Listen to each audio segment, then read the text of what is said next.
Gonna take a trip down to Austin Wrench Apart today. Gonna see if I can get some tail lights for the 97 Camaro project car. Look out!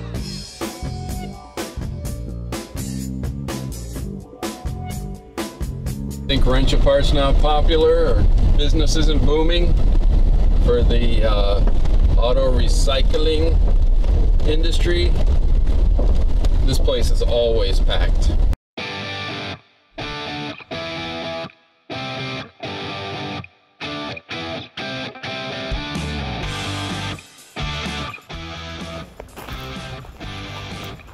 This place is laid out very well.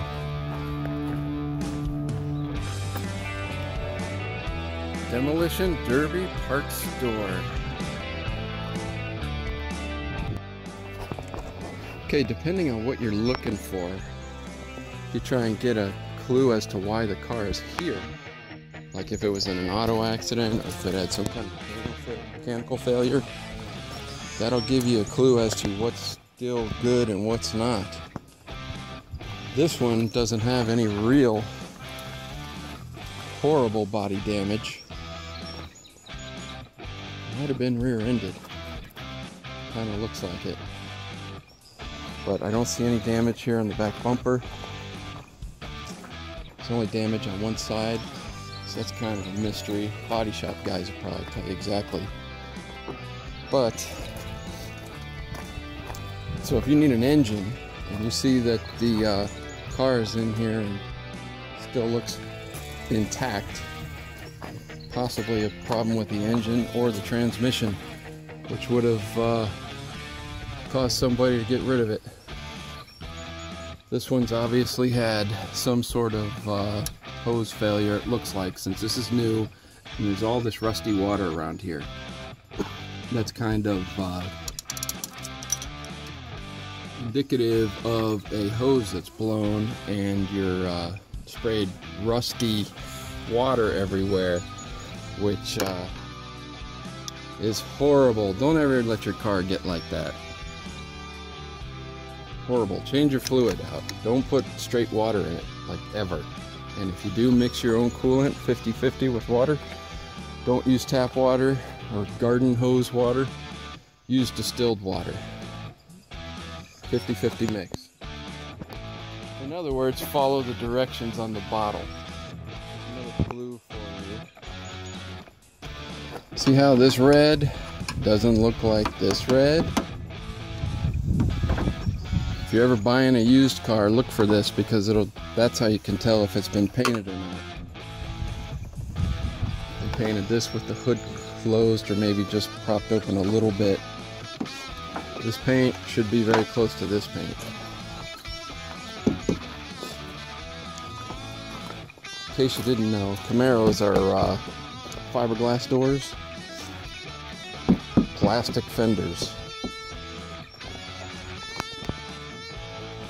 Okay, these are the tail lights I've come to wrench apart to pick up. Pretty nice tail lights, look in good shape. Now this is a Camaro. Camaros don't have a trunk per se, they have this hatch. So a lot of times you come to the junkyard, and if this is down, you either have to have the key or you have to have a battery. So you can hit this button to pop the trunk or the hatch. Didn't have either one on this, so what we ended up doing is taking there's three 10mm bolts here that you can get to from inside, and they just connect here. Take those bolts out and the hatch will lift right up.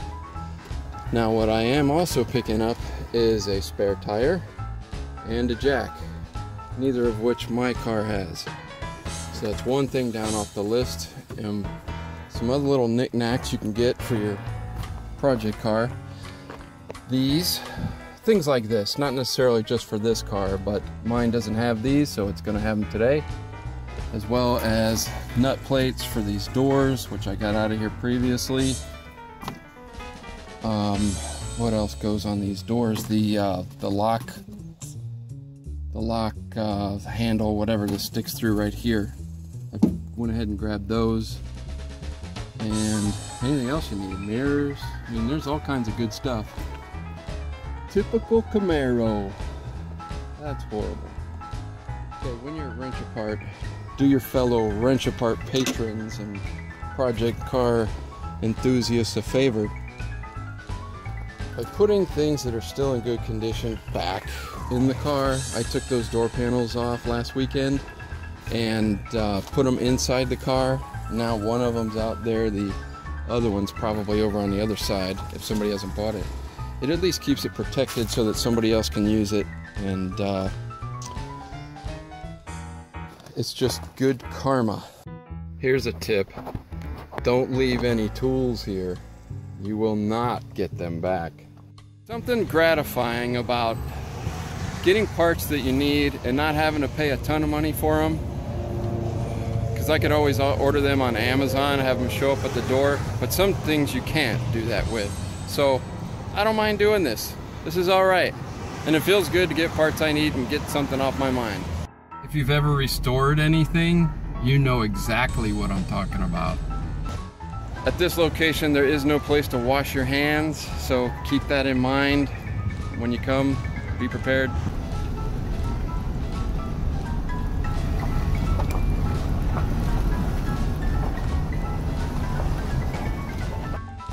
Someday, this car will be recycled. Ah, yeah.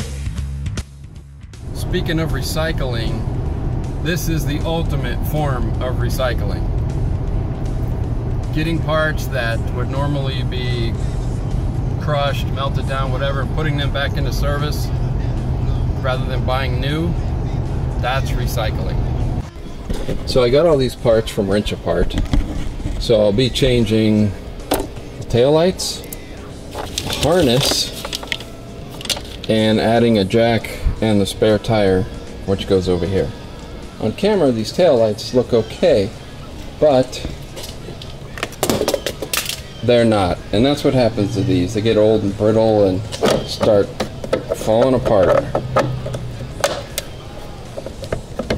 So that's why they're getting new ones. First thing I'm going to do is take the taillights out, both of them, after taking off this carpet cover, which is now off. And the taillights just come out with these fasteners here, these little nuts. They're plastic, they're very easy. That's how you change a taillight. If you got a taillight out, there's two of those and it comes right out.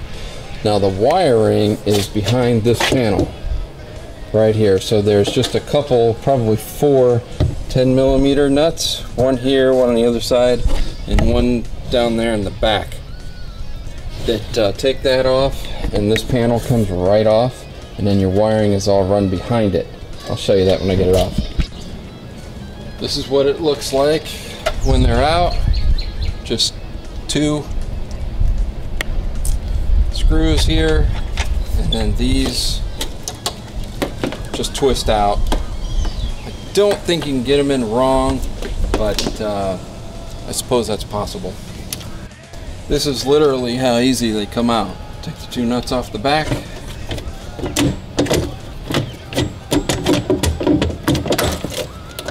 Comes right out. Twist off your bulbs. That one wasn't good.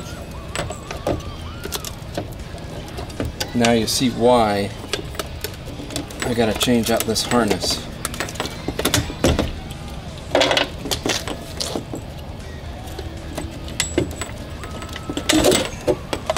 I don't know if you can see that, but somebody has put this ground wire right into the bulb. No bueno. That comes out like that. That comes out. So this whole harness here is going to get changed. But they do come out easy. Make sure you set these somewhere where they don't get lost. You don't want to be looking for these later and then have to make another trip to Wrench Apart to just for these. Okay, the 4 bolts are out. This panel just comes off just like this.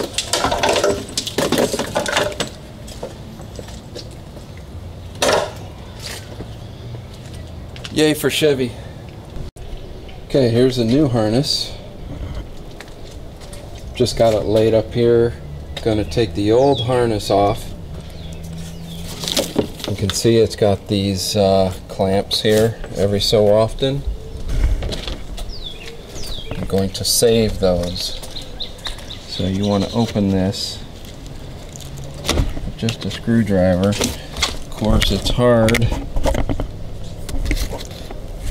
with one hand. Okay, there it is. Basically, you undo those, get your old harness out of the way, and then put your new harness back in the same way and make your connections. There's one that goes in here. I even kept the grommet from the old harness that I'll put in here too. And that goes inside and connects up under there. There's a connector up under there that you'll see where it goes. Okay, here's a tip. This is going to be stuck right here. Do not pull on it this way. I just found that if you take that way, it comes right out. Just pull it to the side so you don't damage any wires. Okay, the new wire, new to me that is, harness is installed. Clips are all in place. It's just cleaner to do that. Okay, all back in place. Now I'm going to put the back panel on. Grommet's back in place. We're connected here, and there's one ground wire right here.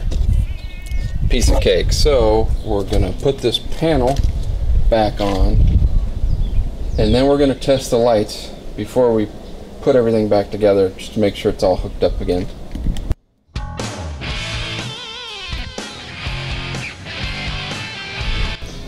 Here's something you may not know.